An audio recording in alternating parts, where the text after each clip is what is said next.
جب ووٹ کا سیزن ہوگا تو بڑے ہاتھ جوڑے گا, بڑے وعدے کرے گا, پھر چاہے 5 سال دکھائی دے یا نہ دے. یہ بات ہے کہ نہیں ہے میرے بھائیو؟ کسی کو مطلب ہوگا آپ سے تو بڑے پیار سے بات کرے گا, ہے نا, اس کے بعد میں پھر بھول جائے گا. لیکن یہ کہنے لگا اس کا تو کوئی مطلب بھی نہیں ہے, 2 راتیں ہو گئی ہیں مجھے سلا کے چلا جاتا ہے.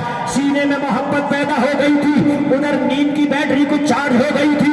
نبی رات کو اسے لٹا دیے, نبی چکی چلا رہے تھے, یہ لیٹا تو تھا مگر آنکھوں میں نیند نہیں تھی. آنکھوں کی نیند اڑ چکی تھی, نیند نہیں تھی. رات بھر کبھی چپکے سے آنکھیں کھولتا, نبی کا چہرہ دیکھ لیتا, کبھی پھر آنکھیں کو بند کر لیتا. نبی چکی چلاتے جا رہے ہیں, یہ دیکھتا چلا جا رہا. لوگوں صبح کا وقت ہوا, جب جانے کا وقت ہوا, آمینہ کے لال نبیوں کے سردار جانے لگے تو اس نے دامن پکڑ لیا, کہنے لگا آج نہیں جانے دوں گا, آج جانے سے پہلے اپنا نام بتا کے جاؤ گے, آج انٹروڈکشن کرا کے جاؤ گے, آج پریچے کرا کے جاؤ گے, آج تعارف کرا کے جاؤ گے. آخرکار مکہ میں کون ایسا نوجوان ہے جو بنا کسی مطلب کے غریبوں کی مدد کرتا ہے, کمزوروں کو سینے سے لگاتا ہے؟ اللہ اللہ, ذرا غور کرنا. اتنا کہنا تھا, مصطفیٰ کا دامن پکڑ لیا. نبی نے مسکرا کے فرمایا تیرا کام ہو گیا. پریچے کا کیا کرے گا, تعارف کا کیا کرے گا, انٹروڈکشن کا کیا کرے گا؟ کہنے لگا نہیں, اب تو پورا دن آپ ہی کی صورت میری نظروں میں گھومتی رہتی ہے, آپ ہی کا چہرہ گھومتا رہتا ہے. آپ کا کردار لاجواب ہے, آپ کا اخلاق لاجواب ہے, آپ کی سیرت لاجواب ہے, آپ کی صورت لاجواب ہے, آپ کا چلنا لاجواب ہے, آپ کا اٹھنا لاجواب ہے, آپ کا بیٹھنا لاجواب ہے, آپ کی مسکراہٹ لاجواب ہے, آپ کی آنکھیں لاجواب ہے, آپ کا چہرہ لاجواب ہے. ارے سر سے لے کے پیر تک آپ تو لاجواب ہی لاجواب ہے.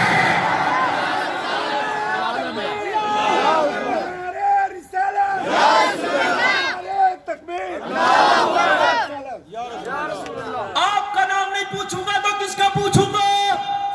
اب تو پورے دن میں آپ کی صورت ہے, اب تو رات کو سوتا ہوں نیند نہیں آتی. نبی نے فرمایا اگر سننا چاہتا ہے تو سن, آج جو مکہ میں بھوچال آیا ہے, آج جو پورا مکہ کمیونٹی جس کے خلاف ہو گئی ہے, آمینہ کا لال محمد عربی میرا ہی تو نام ہے. جب اس نے اتنا سنا تو کہنے لگا اب تک تو مکہ کے لوگوں کی سنتا تھا, وہ جھوٹے ہیں, آج آنکھ سے دیکھا ہے آپ سچے ہیں. آج تک تو مکہ کے لوگوں سے سنا تھا آپ کے بارے میں, مکہ کے لوگ جھوٹے ہیں, آج آنکھ سے دیکھا آپ سچے ہیں. کہنے لگا اب جاؤ نا, اب مجھے بھی ساتھ لے کے چلو. زور سے بولو, ساتھ لے کے چلو. نبی نے فرمایا کسی کا تو غلام ہے, تجھے ساتھ لے کے نہیں جاؤں گا.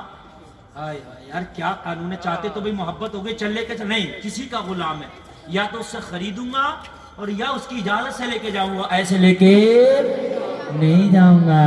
اللہ اللہ تو کہنے لگا تو پھر اپنا مذہب کا کلمہ تو پڑھاتے چلے جاؤ. نبی نے کلمہ پڑھایا, اس نے مسکرا کے پڑھ لیا.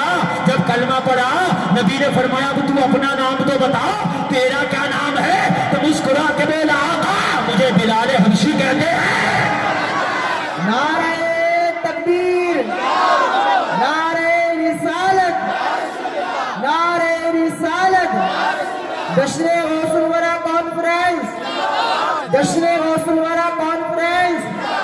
حضرت علامہ مولانا مفتی گلفام رضا رامپوری صاحب قبلہ, حضرت علامہ مولانا مفتی گلفام رضا رامپوری صاحب قبلہ, علماء اہل سنت, علماء اہل سنت.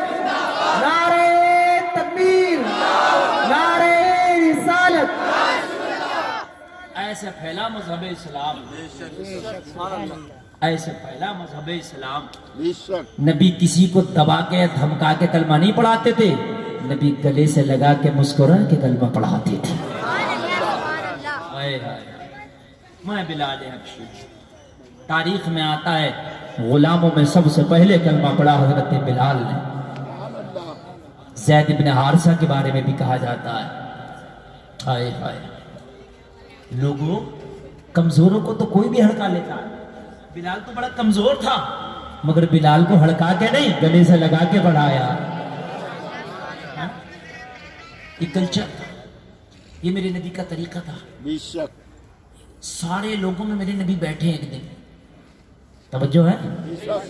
یہ میں نے ابتدائی زمانے کی بات بتائی، اب آخری زمانے کی ظاہری زندگی کا جو آخری پیریڈ تھا اس کی بات بھی سن لو، پھر آگے بڑھوں گا میں اس لیے شروع اور آخر بتا رہا ہوں۔ آدمی یہ کہتا ہے کہ شروع میں تو وہ آدمی ایسا تھا، آخر میں ایسا ہو گیا تھا، ہے کہ نہیں ہے؟ وہ شروع میں تو ایسا تھا مگر آخر میں ایسا ہو گیا تھا، چینجنگ ہوتی ہے آدمی میں آخر کی بات بتا رہا ہوں۔ یہ وصال سے چند دن قبل کی بات ہے، میرے نبی نے اعلان کیا کسی پر محمد کے اوپر کسی کا قرضہ ہو تو وہ لے لے۔ ایک شخص کھڑا ہوا اور کھڑا ہو کر کہنے لگا، وہ مسلمان بھی نہیں تھا، محمد عربی میرا کچھ آپ پر باقی ہے، میرا کچھ باقی ہے۔ اب اتنی بات سب سارے لوگوں میں کھڑے ہو کر اس نے کہا نا، تو عمر کو یہ بات بری لگ گئی۔ اگر کسی کو سب کے سامنے آپ قرضے کے لیے ٹوکو گے تو اسے بھی بری لگے گی، اس کے گھر والوں کو بھی بری لگے گی، یار بے عزتی کر رہا ہے، چپکے سے مانگ لیتا، بات ہے کہ نہیں ہے؟ اگر آپ کے اوپر کسی کا قرضہ اور وہ بازار میں سب کے سامنے مانگے کہ بھئی قرضہ دے، تو آپ دیتے بھی ہوگے تو نہیں دو گے، آپ کہو گے کہ یار تو میری بے عزتی کر رہا ہے نا۔ سب کے سامنے قرضہ مانگا، عمر کو جلال آ گیا، ارے تجھے مانگنا تھا تو اکیلے میں مانگ لیتا، سب کے سامنے مانگ رہا۔ عمر کو اس پر جلال آیا اور نبی کو عمر پہ جلال آیا، عمر کو اس پر جلال آیا اور نبی کو عمر پہ جلال آیا۔ نبی نے فرمایا عمر تجھ سے مجھے یہ توقع نہیں تھی، اس نے مجھ سے قرضہ مانگا، یہ غلطی پر نہیں ہے، اس کا حق ہے، چاہے تو بازار میں مانگے، چاہے تو اکیلے میں مانگے، چاہے تو دنیا کے سامنے مانگے، اس کا حق ہے۔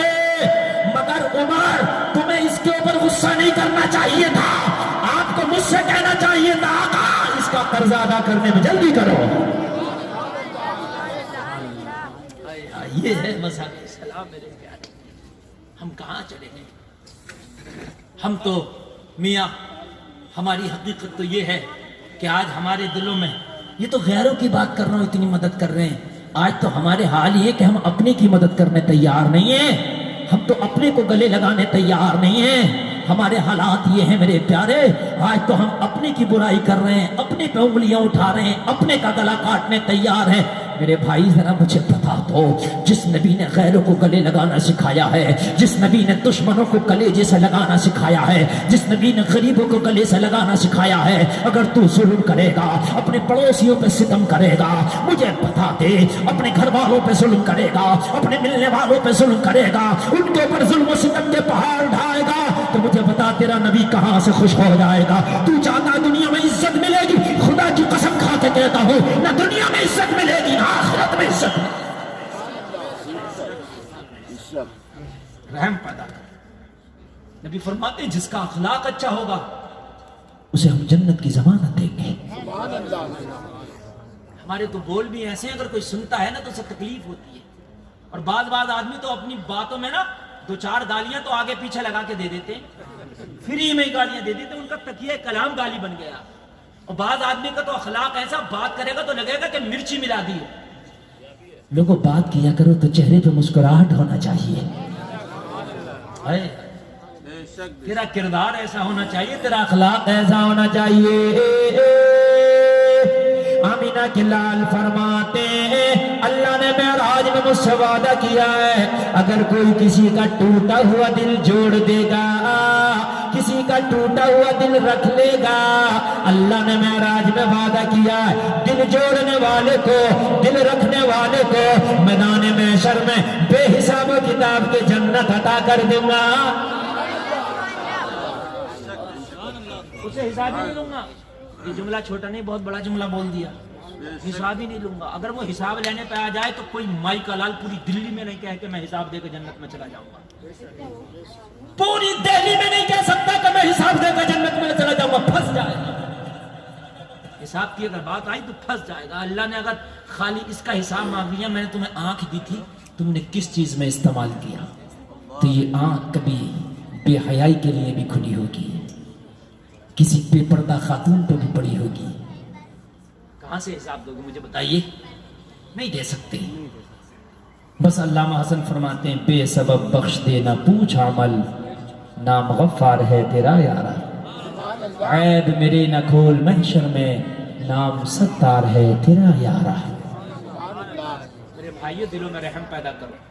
اگر تم اللہ کی مخلوق کے لیے رحم پیدا نہیں کرو گے تو اللہ تمہارے لیے رحم پیدا نہیں کرے گا. جو اللہ کی مخلوق پر رحم کرتا اللہ اس اپنے بندے پر رحم کرتا. جو اللہ کی مخلوق کے ساتھ بھلائی کا معاملہ کرتا اللہ اس کے ساتھ بھلائی کا معاملہ کرتا.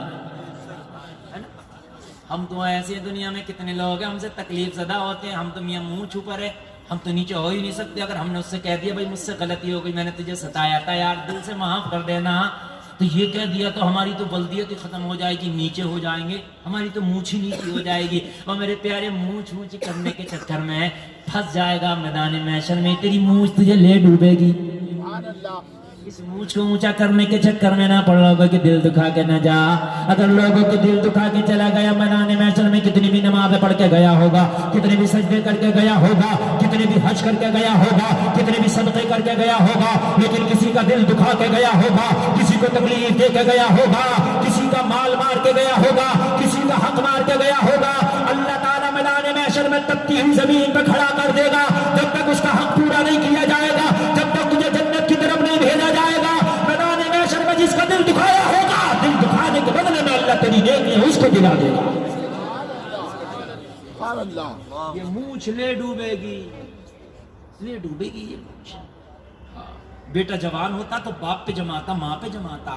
ابھی ماں باپ بوڑھے ہو گئے نا تو ان کی گھر میں حیثیت ذرا کم ہو گئی تو ان سے کہتا زیادہ بکواس نہ کیا کرو, خاموش رہا کرو. تم نے کیا ہی کیا, ہائے ہائے تیری یہ جملے تجھے لے ڈوبیں گے. قرآن میں اللہ فرماتا ہے وَقُلْ لَهُمَا قَوْلًا كَرِيمًا, ان کے ساتھ میں بھلائی کا معاملہ کر. یہ دعاؤں کا درخت ہے, یہ دعا کریں گے کہ تیرے بیڑے پار ہو گئے. آدمی آج دیکھو کس کس کے دل دکھائے پڑا. پڑوسی آج ناراض ہے, خاندانی ناراض ہے, لوگوں آج رشتہ دار ناراض ہے, بھائی بھائی کے گریباں پہ ہاتھ ڈالے ہوئے. لوگوں تم انسان ہو, اگر خطائیں ہو بھی گئی تم سے, لوگوں اگر نفس کی وجہ سے تم نے کسی کا دل دکھا دیا ہے, اور میرے بھائیوں اللہ نے تمہیں جانور نہیں انسان بنایا. انسان کی یہ خاصیت ہے کہ جب گناہ کر لے تو پھر شرمندہ ہو کے توبہ بھی کر لے, یہ انسان کی خاصیت ہے.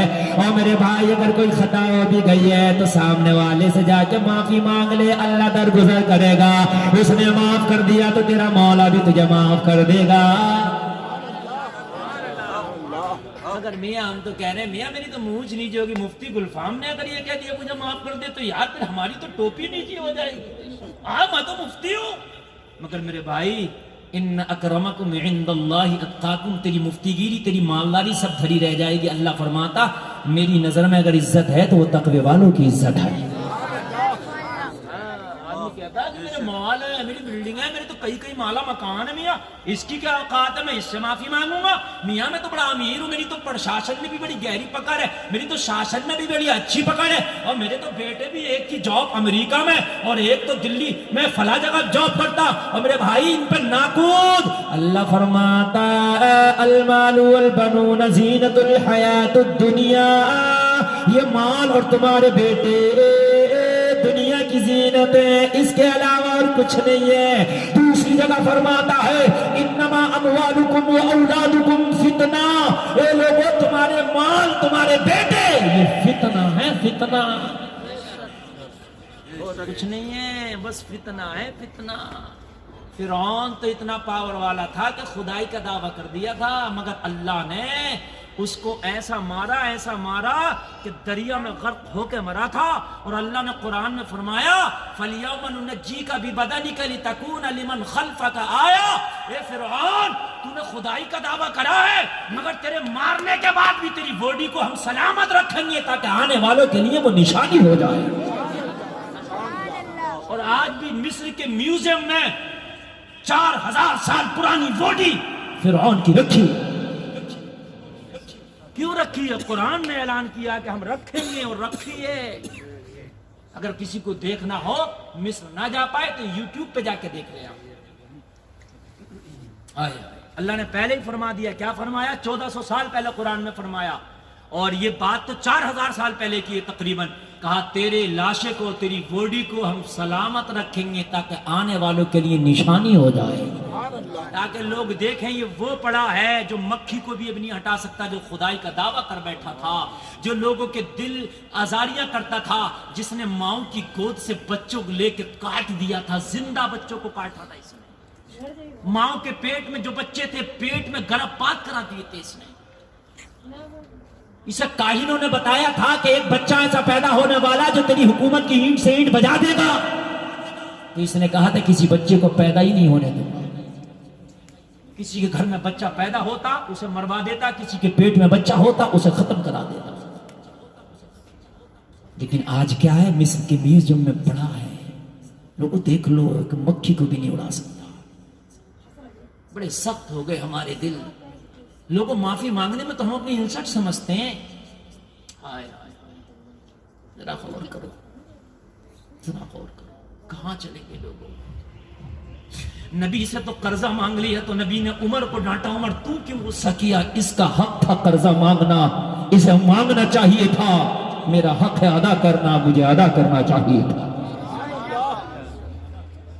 یہ ہے مذہب اسلام، یہ ہے مذہب اسلام۔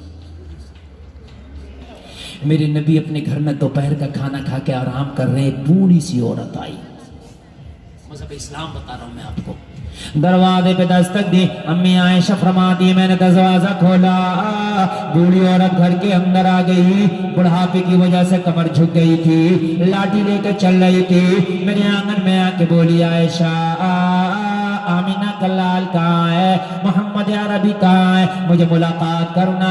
میں نے کہا بی بی نبی دوپہر کا کھانا کھا کے آرام کر رہے ہیں، ملاقات کرنا تو تھوڑی دیر رک جاؤ۔ کہنے لگی میں نے نبی کو جگایا بھی نہیں تھا، مگر بوڑھی کی آواز سن کے نبی جاگ گئے اور باہر تشریف لے آئے۔ میرے نبی نے بوڑھی کو دیکھا، میرے نبی کے دیکھتے ہی آنکھوں میں آنسو آ گئے، میرے نبی زارو قطار رونے لگے۔ میں حیرت میں پڑ گئی، یا اللہ یہ بوڑھی کون ہے؟ میرے نبی نے چہرہ دیکھا تو آنکھوں میں آنسو آ گئے، نبی بے قرار ہو گئے، نبی پریشان ہو گئے۔ نبی نے بوڑھی سے فرمایا بیٹھ جا، بوڑھی کو بٹھا لیا۔ بٹھانے کے بعد میں امی عائشہ فرماتی ہیں کہ نبی نے فرمایا عائشہ اگر گھر میں کھانا ہو تو اس بوڑھی کو کھلا۔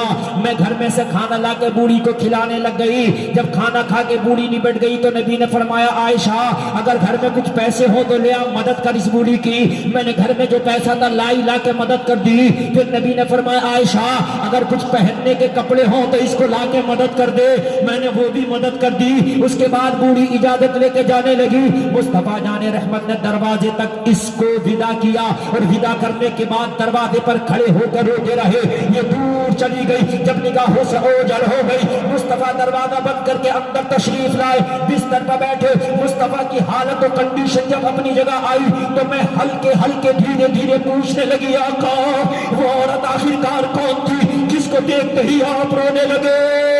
نبی نے فرمایا عائشہ یہ عورت میری پہلی بیوی خدیجہ کی سہیلی تھی۔ امی خدیجہ کا وصال ہو چکا تھا، نبی نے